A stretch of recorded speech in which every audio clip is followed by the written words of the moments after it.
Assalamualaikum sahabat-sahabat yang dirahmati Allah. Hari ini saya akan menceritakan tentang 5 tahun dia hilang. Dikira tenggelam, dikubur doa, dan dilupakan. Tapi tiba-tiba, dia pulang. Dan ceritanya bikin siapapun merinding. Bukan kapal karam. Bukan kecelakaan. Tapi dia terdampar di sebuah pulau yang tidak pernah ada di peta manapun. Pulau itu dihuni hanya oleh perempuan. Bukan sembarang perempuan. Mereka hidup tanpa listrik, tanpa internet, tapi mereka punya sistem yang lebih canggih dari yang kita bayangkan. Aku diperlakukan seperti raja, katanya. Tapi raja yang tak punya kuasa. Hanya tubuh. Hanya peran. Hanya fungsi.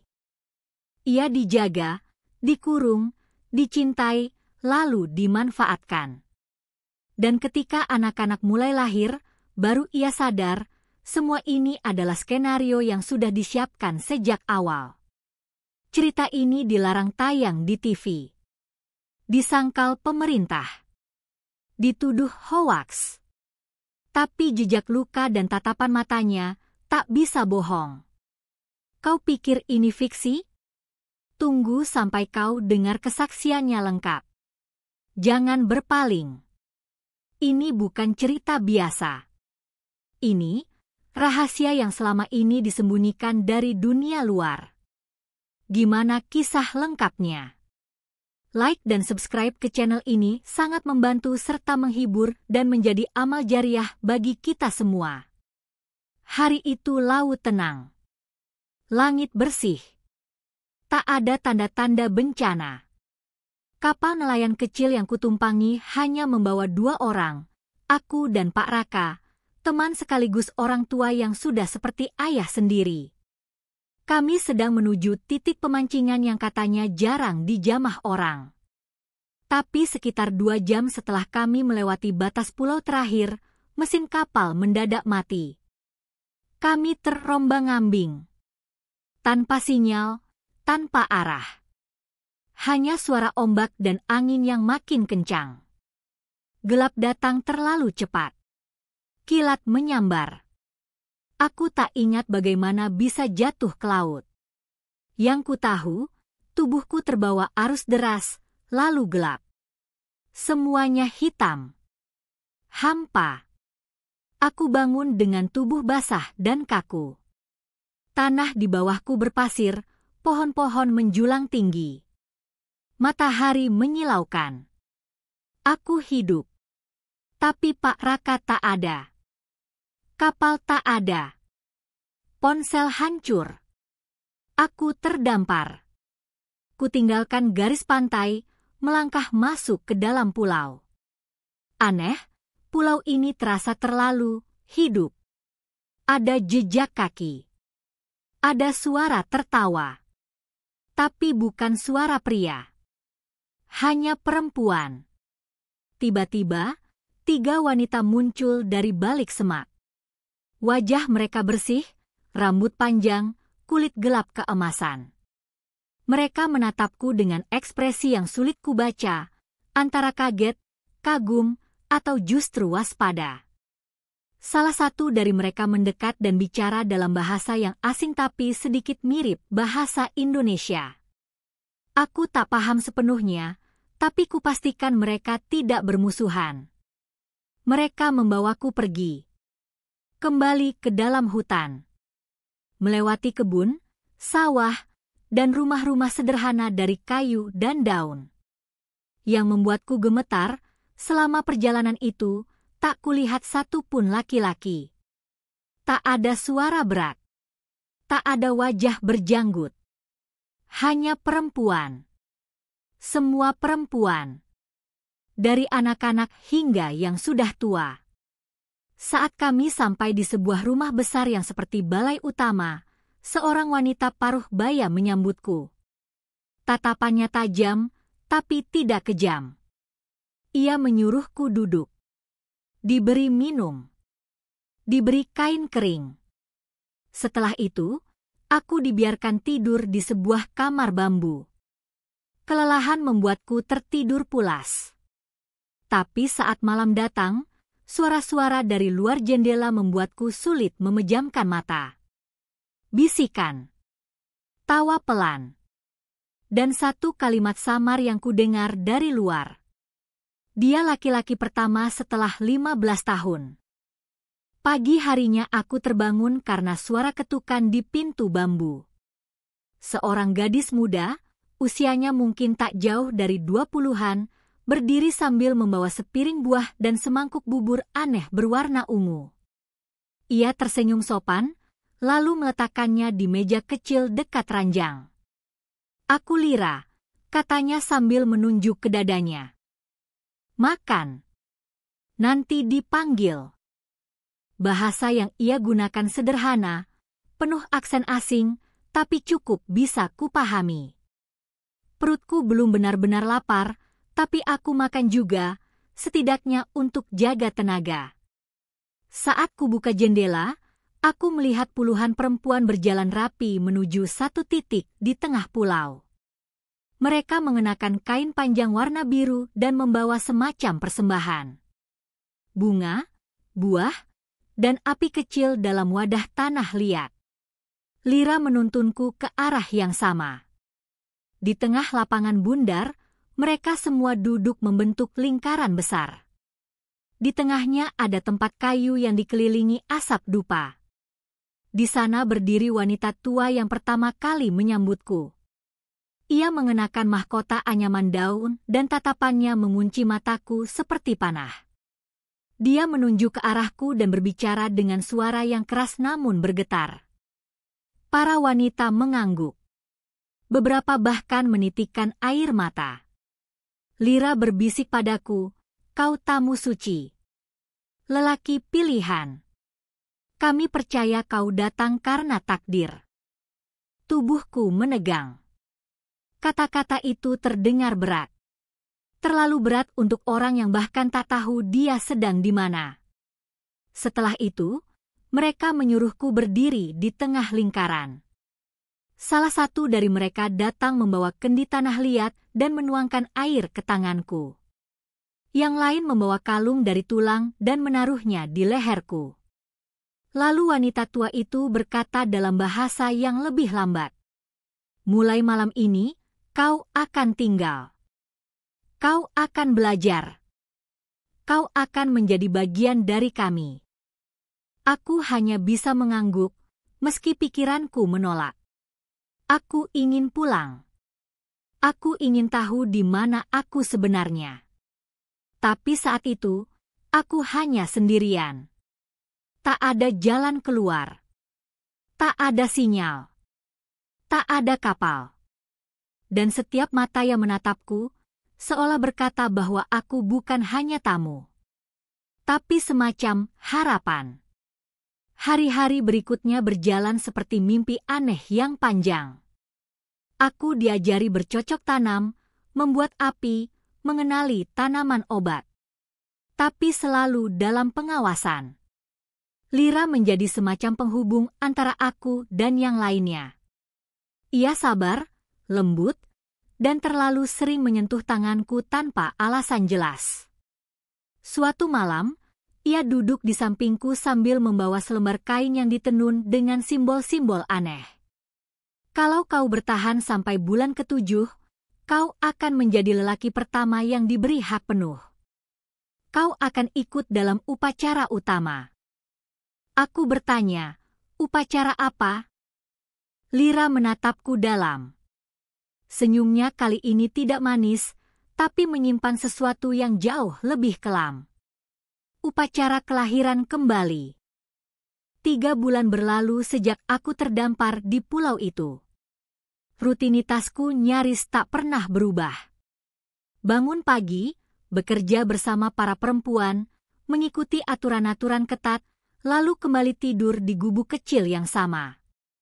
Tapi semakin lama aku tinggal, semakin banyak pertanyaan muncul di kepalaku. Kenapa hanya ada wanita? Kenapa mereka terlihat takut jika aku bicara soal pulang? Dan kenapa setiap malam, aku bisa merasakan tatapan dari balik jendela? Aku pernah coba bertanya pada Lira tentang teknologi, tentang kapal, bahkan tentang tahun berapa sekarang. Tapi jawabannya selalu sama. Kau tak perlu tahu. Di sini waktumu dimulai dari nol. Pada minggu keempat bulan ketiga, rasa penasaranku memuncak. Aku mendengar dua wanita tua berbicara pelan saat aku lewat. Salah satunya menyebut kata yang tak asing, kebun selatan. Keesokan harinya, aku diam-diam meninggalkan area pemukiman. Jalan setapak kecil di balik kebun pisang membawaku ke hutan yang lebih lebat. Semua pepohonan di sana tumbuh lebih tinggi dan padat. Suasananya lebih sunyi. Bahkan burung pun seperti enggan berkicau.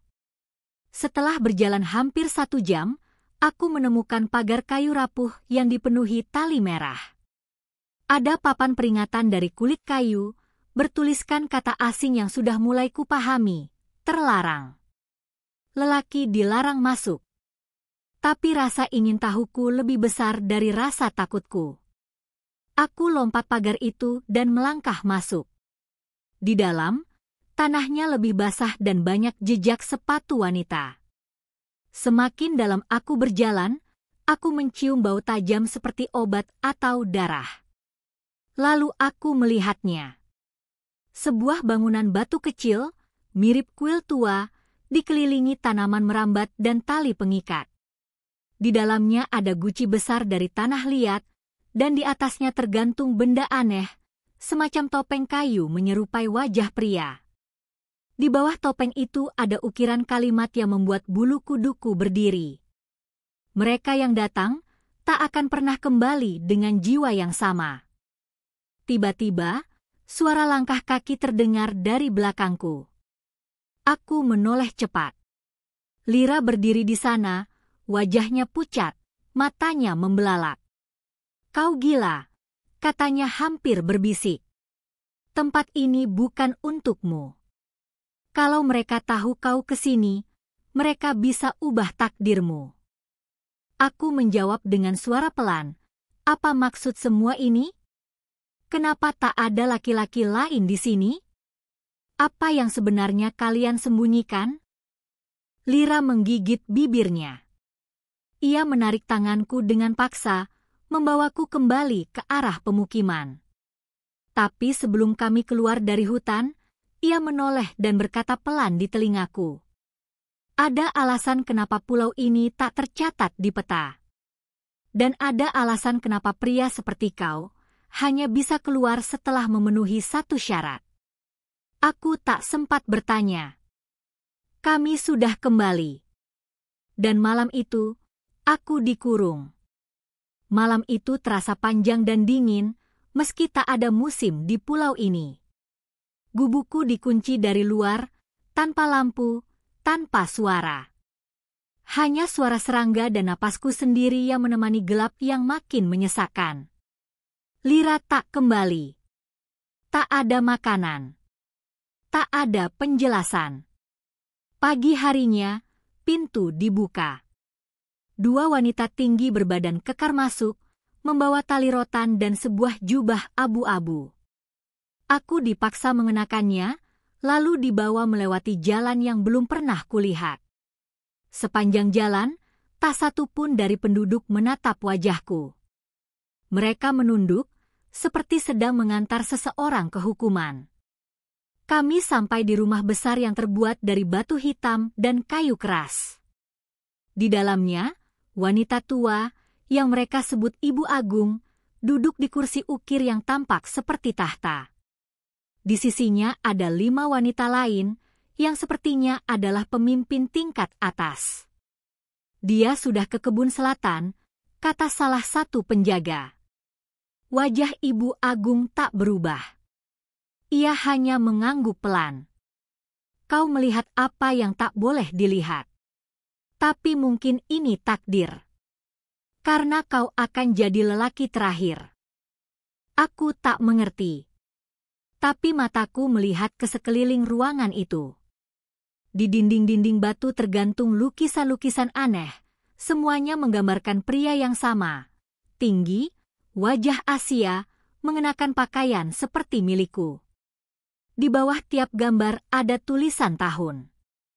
1953, 1971, 1998, 2012. Wajahku membeku. Itu bukan hanya lukisan. Itu potret. Mereka sudah pernah melakukannya. Bukan cuma sekali. Apa maksudnya lelaki terakhir? Tanyaku dengan suara pecah. Salah satu wanita mendekat, meletakkan tangannya di bahuku. Setiap 20 tahun, kami memilih satu pria. Bukan sembarang orang, tapi yang datang tanpa sengaja. Yang tersesat karena alam memilih. Kau adalah yang kelima, dan mungkin yang terakhir. Aku mencoba berdiri, tapi tangan-tangan mereka menahanku. Tidak kasar, tapi cukup untuk menunjukkan bahwa aku tak punya pilihan.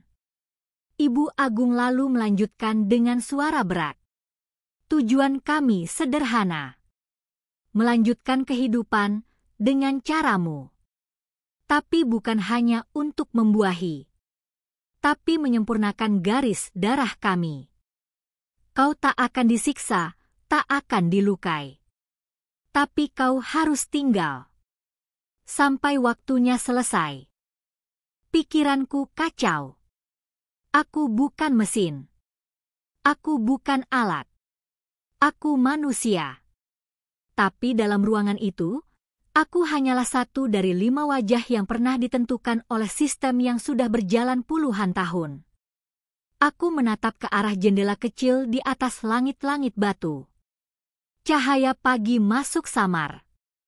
Dan di detik itu aku tahu, aku bukan lagi bagian dari dunia luar. Aku adalah milik mereka. Hari-hari setelah itu terasa seperti mimpi buruk yang berulang. Tapi bukan karena siksaan, melainkan karena segala hal terasa begitu tenang, terlalu tenang. Mereka memberiku tempat tinggal baru, di sebuah pondok besar yang dibuat dari kayu terbaik. Makanan terbaik. Perawatan terbaik. Setiap pagi, satu persatu wanita datang, dengan wajah berbeda dan senyum yang sama, dingin, datar, dan penuh maksud. Mereka menyentuhku seperti aku benda. Mereka memperlakukanku seolah aku tak punya jiwa. Tapi aku masih diam.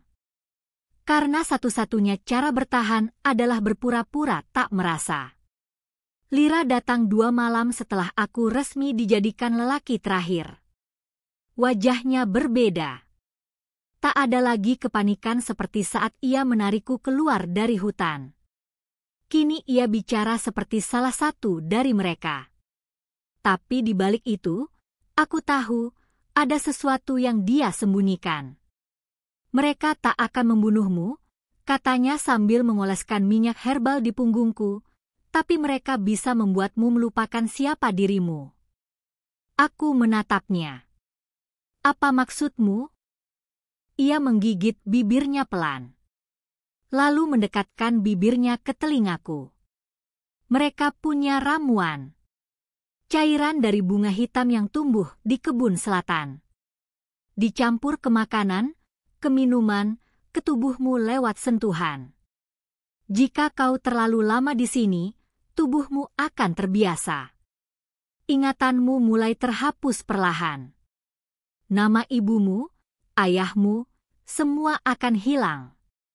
Bahkan namamu sendiri. Aku menelan ludah. Jantungku berdegup kencang. Lira menggenggam tanganku. Kau masih bisa kabur. Tapi waktumu sangat sedikit. Sebelum ramuan itu menguasai otakmu. Aku akan bantu diam-diam. Hari-hari berikutnya aku mulai memperhatikan. Ternyata benar. Ada rasa getir aneh di setiap makanan. Di air minumku. Bahkan di pakaian yang mereka berikan. Aku mulai buang makanan itu. Pura-pura menelan. Muntahkan diam-diam. Beberapa wanita mulai curiga. Salah satunya, wanita berambut panjang bernama Naira, datang tengah malam dengan mata menyala. Ia berkata dengan nada yang tak bisa kulupakan. Jangan buat kami kecewa. Kau bukan manusia di sini. Kau simbol kelangsungan hidup kami. Lira semakin gelisah. Ia tahu waktunya makin sempit. Dan malam itu, ia memberiku selembar kain lusuh berisi peta kasar pulau ini. Tanda silang di bagian utara. Tertulis di ujungnya dengan tulisan kecil. Ada jalan keluar. Tapi kau harus berdarah dulu. Aku tak paham maksudnya. Tapi di dada kiriku sudah mulai terasa nyeri. Seperti ada sesuatu yang dicuri perlahan-lahan dari dalam diriku. Rasa sakit di dada kiriku semakin menjadi. Setiap pagi aku terbangun dengan napas tersengal, seolah ada beban berat yang menekan hati. Tapi aku tak boleh menyerah. Kain lusuh dari Lira tetap kusimpan, jadi satu-satunya harapan untuk keluar dari pulau ini. Hari itu, aku memberanikan diri menjelajahi bagian utara pulau seperti yang tertulis di peta. Jalan setapak kecil yang dulu tak kuperhatikan kini jadi tujuanku. Hutan di sana lebih gelap dan penuh suara aneh, seolah menyambut kehadiranku dengan bisikan yang tak bisa dipahami. Setelah berjalan berjam-jam, aku menemukan sebuah gua tersembunyi di balik semak belukar. Mulut gua itu tertutup tanaman merambat dan akar pohon yang menjuntai. Di dalam, ada cahaya redup dari obor tua yang menyala. Namun, ada aura mistis yang membuat bulu kuduku berdiri. Di dalam gua, aku melihat lingkaran batu besar di tengah ruangan, dikelilingi oleh tulisan kuno di dinding batu yang melingkar seperti mantra. Di tengah lingkaran itu, sebuah altar kecil dengan bekas bercak merah yang mengering. Tiba-tiba, langkah kaki terdengar dari belakangku. Lira muncul, wajahnya serius dan penuh ketegangan. "Kau siap?" tanyanya pelan. Aku mengangguk. "Apa yang harus kulakukan?" Lira menjelaskan dengan suara rendah, "Kau harus melewati ujian ini. Satu-satunya cara agar ramuan itu hilang dari tubuhmu. Tapi ujian ini bukan untuk semua orang. Aku tahu ini saatnya. Aku harus memilih antara tetap di sini dan kehilangan diriku, atau berjuang demi kebebasan dan masa depanku." Lira membimbingku ke tengah lingkaran batu. Aku merasakan dingin yang menusuk tulang saat aku berdiri di atas altar. Wanita-wanita di balik pintu gua mulai bernyanyi pelan, suara mereka menggema menghantui. Kemudian, rasa sakit di dadaku berubah menjadi panas membakar. Aku merasa seperti tubuhku ditarik ke dua arah berbeda, antara bertahan dan menyerah. Namun aku tetap berdiri. Karena aku tahu, aku bukan hanya melawan ramuan itu, tapi juga nasib yang mereka tentukan untukku. Suara nyanyian berubah menjadi teriakan, dan tiba-tiba aku terjatuh pingsan. Saat aku membuka mata, cahaya matahari menyilaukan. Aku terbaring di atas rumputan, di luar gua yang tadi kualami ujian. Tubuhku lemah, tapi aku merasa sesuatu berbeda. Beban di dadaku yang selama ini menggerogoti mulai menghilang. Lira berdiri di sampingku, wajahnya terlihat lega tapi masih penuh waspada. "Kau berhasil melewati ujian," katanya pelan. Namun aku tahu, perjuanganku belum selesai. Wanita-wanita di pulau itu pasti akan mencari, dan aku harus segera pergi sebelum mereka menyadari. Dengan sisa tenaga yang ada, aku berlari menembus hutan, mengikuti peta yang diberikan Lira. Setiap langkah dipenuhi ketakutan dan harapan. Ketakutan akan tertangkap, harapan akan bebas. Setelah perjalanan yang terasa seperti selamanya, aku akhirnya menemukan perahu kecil yang tersembunyi di balik semak-semak. Aku melompat ke atasnya dan mendayung sekuat tenaga, meninggalkan pulau yang selama ini menjadi neraka sekaligus rumah. Meskipun selamat, aku tahu hidupku tak akan pernah sama. Pulau itu menyimpan rahasia yang tak boleh terungkap, dan aku membawa beban itu selamanya. Tapi satu hal pasti, aku kembali ke dunia nyata dengan cerita yang tak banyak orang percaya. Aku adalah laki terakhir yang selamat dari pulau tanpa pria. Selesai.